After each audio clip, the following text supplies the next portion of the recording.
Selamat pagi, siang, sore, atau malam, Pak Rey serta teman-teman yang saya kasihi. Puji dan syukur kami panjatkan karena telah diberikan tugas ini dari Pak Rey selaku guru penjasarkes kelas 12. Sekarang kami ingin mempresentasikan tugas kami kali ini dengan tema sepak bola. Mohon disimak dengan baik. Pertama-tama, kami akan perkenalan kelompok dari kelompok 2, yaitu yang pertama ada Angelina Jessica, nomor urut 5, Axel Steven, nomor absen 6, Karin Stefani, nomor absen 7, dan Selin Octavia, nomor absen 8.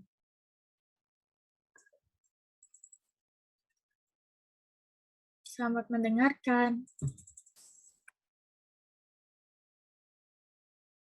Jadi, sepak bola adalah permainan yang dilakukan oleh dua tim berbeda dengan komposisi pemain yang berada lapangan sebanyak 11 orang, di mana masing-masing tim berupaya untuk menang dan mencetak gol ke gawang lawan.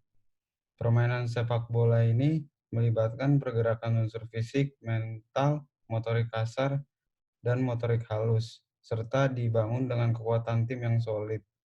Pergerakan semua unsur tersebut dilakukan untuk menjaga pergerakan bola tetap dinamis dan melewati garis gawang. Sekarang mari kita lihat beberapa formasi yang ada. Dalam pengelompokan ruang secara mendasar, sepak bola mengenal 3 ruang strategis besar, yaitu 2 ruang sayap dan 1 ruang tengah yaitu center. Center mendapatkan luasan terbesar mengingat lebih banyak pemain yang diplot untuk bermain di area tersebut. Mulai dari pola dasar 2-3-5, 4-2-4, sampai 4-4-2. Kehadiran pemain di tengah secara alami lebih banyak ditimbang jumlah pemain yang di flank. Dalam pola 2-3-5 dan 6-8, pemain tengah pada pola 4-2-4 dan 4-4-2 ada 6 pemain yang berada di center, sementara sisanya berada di flank. Dalam pola ini, pemain penyerang dapat bergerak bebas dalam pertandingan, dapat mengumpan jauh ke pemain lain dalam satu tim, serta pertukaran pergerakan posisi dengan pemain lain mudah dilakukan. Dalam open space, mampu melakukan aksi baik proaktif maupun reaktif dalam rentang waktu yang singkat, namun mampu menjaga konektivitas dengan kualitas penguasaan bola yang berkualitas. Pemahaman akan pemanfaatan ruang atau space dengan menciptakan struktur posisional yang tepat menjadi sangat penting.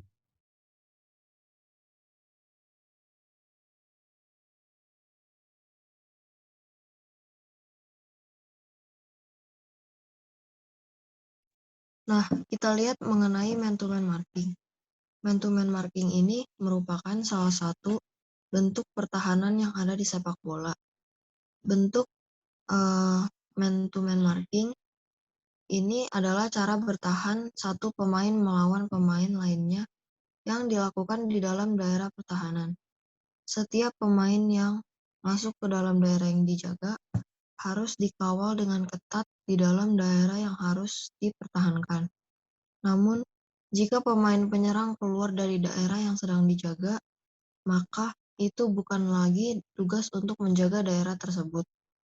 Penjaga harus tetap selalu siap siaga dan juga waspada terhadap pemain lain yang masuk ke dalam daerah penjagaan. Pola pemain man-to-man ini sangat efektif dilakukan apabila pemain memiliki teknik dan fisik yang baik dan prima. Lalu ada juga pertahanan zonal marking. Pertahanan zonal marking adalah para pemain bertahan di daerah sendiri dengan cara membentuk formasi. Pertahanan zonal marking memiliki beberapa prinsip, yaitu yang pertama, dibutuhkan kerjasama tim yang baik. Yang kedua, dapat menghambat gerakan pemain penyerang. Yang ketiga, mengamankan daerah pertahanan dan dari tekanan serangan lawan. Yang keempat, pola pertahanan harus berlapis sehingga sulit ditembus penyerang lawan. Yang kelima, pola penyerangan harus membentuk formasi yang kokoh. Yang keenam, pertahanan harus mendorong pemain lawan untuk kembali ke daerah sendiri. Nah, yang terakhir dalam man-to-man marking, yaitu ada pola pertahanan kombinasi man-to-man marking dan zonal marking. Pola pertahanan kombinasi ini adalah pola pertahanan paling kompleks karena setiap pemain menjaga lawannya dan tiba-tiba berpindah tempat. Tugas menjaga lawan ini diserahkan kepada teman yang lebih dekat dengan lawan. Pola pertahanan kombinasi akan efektif dan berhasil bila ada koordinasi dan tanggung jawab pemain tiap daerah masing-masing. Setiap sistem man-to-man marking memiliki kekurangan.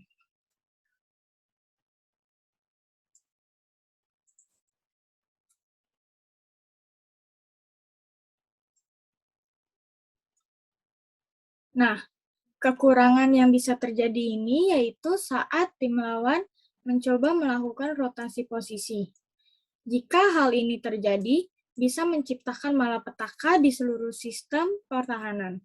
Karena pemain melakukan man-to-man marking akan meninggalkan posisinya dan menghadapi dilema apakah mengikuti pemain yang dijaga atau tidak. Jika dia melakukannya, maka dia akan meninggalkan celah di garis pertahanan tempat dia bermain. Jika tidak, tim lawan mendapatkan satu orang bebas untuk mengoper dan kemudian menyerang.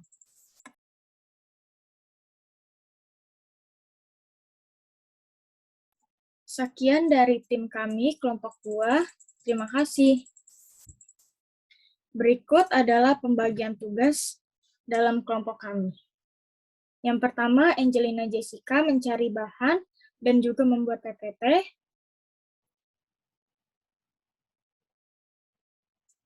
Lalu ada Axel mencari bahan. Karin Stefani juga mencari bahan. Dan juga Selin juga mencari bahan. Terima kasih.